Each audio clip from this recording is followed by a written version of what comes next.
সরকারের আমল থেকে একই ভোগান্তি মানুষের হাওড়ার যে দুটি মেন রাস্তায় রোড বাড়ি থেকে হাওড়া যাওয়া এবং বাড়ি থেকে হাওড়া যাওয়া এবং উত্তর দিকে যে মুখার্জি রোড এবং নকশাপাড়া, এই রাস্তাগুলি একেবারে বিহাল দশা।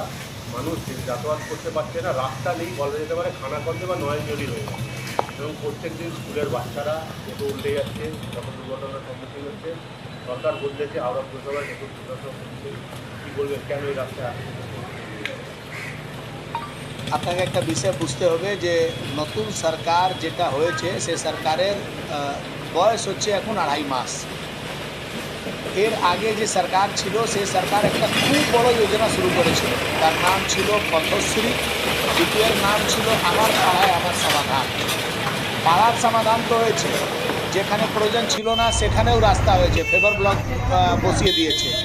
নর্দমার জল কোথায় বেরোবে সে প্ল্যান নেই, কিন্তু গলি গলিতে ফেভার ব্লক ঢালাই সেটা হয়েছে, কিন্তু মেন রাস্তা বিগত কয়েক বছর ধরে হয়নি। তার জন্যে এই বর্ষার সময়তে ম্যাক্সিমাম রাস্তার অবস্থা খুব খারাপ।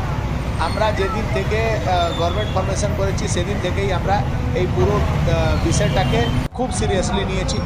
পিডব্লিউডিকে বলা হয়েছে জিটি রোড তৈরি করার জন্যে, তার পুরো প্রসেস শুরু হয়ে গেছে। সঙ্গে সঙ্গে যে মেন রাস্তার আপনি কথা বলছেন, JN Mukherjee road, Naskarpara road, সংখ্যা স্কুল রোড, এই রাস্তা এই বর্ষাকালের মধ্যে আমরা 2 বার প্যাচওয়ার্ক করার চেষ্টা করেছি, কিন্তু ওই এলাকায় জল জমে। ওখানে অলরেডি একটা সিউরেজের পাইপলাইনের কাজ হয়েছে, জলের পাইপলাইনের কাজ হয়েছে বলে রাস্তার অবস্থা খারাপ। আমরা টেম্পোরারি ওখানে প্যাচওয়ার্ক করার কাজ চালাচ্ছি।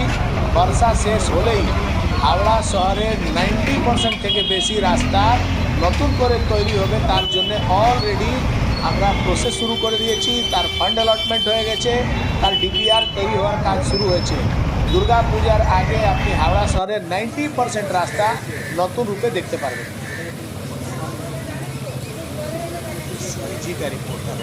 আমি দাদা কমিশনারকে জিজ্ঞেস করবেন কি অবস্থা? অবস্থা খুবই খারাপ এখানকার, সবার মানুষ বিরক্ত। এই তো অবস্থা হলো, আমার শরীর এখন কেটে গেছে, ও বেচারা বুকে লাগলো। এই তো মানে রাস্তা এতটাই জঘন্য যে যাতায়াত করতে পারে না। একদম মানুষকে বন্ধ করে দেওয়া উচিত, আসা যাওয়া বন্ধ করে দেওয়া উচিত।